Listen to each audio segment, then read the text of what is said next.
अस्सलाम वालेकुम नाज़रीन, मैं हूं सलवा स्नैन और आप देख रहे हैं Surya news HD।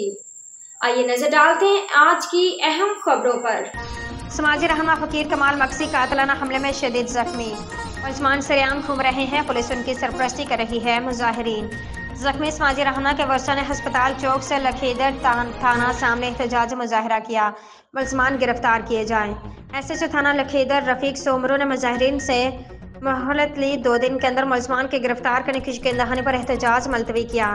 Shikarpur report Altaf Ali जोगी। शिकारपुर में 3 रोज कबल 1.5 मददगार पुलिस ऑफिस के करीब 3 मुसल्ह अफराद ने समाजी रहनुमा फकीर कमाल मक्सी पर कातिलाना हमला करके जख्मी किया गया था, जो सखर के अस्पताल में जिंदगी मौत की कश्मकश में मुब्तला है।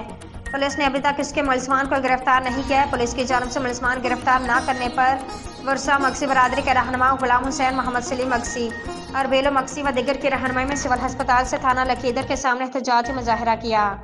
पुलिस के खिलाफ शदीद नारेबाजी की गई है। मुजाहिरीन ने पुलिस पर इल्जाम लगाते हुए कहा कि पुलिस मुलजमान के साथ मुलव्विस है, वह सरेआम शहर में घूम रहे हैं, उनको गिरफ्तार क्यों नहीं किया जा रहा। मुजाहिरीन से SHO थाना लखेदर रफीक सोमरू ने 2 दिन की मोहलत मांग ली और मुलजमान को गिरफ्तार करने की यकीन दहानी पर एहतजाज मुलतवी किया गया।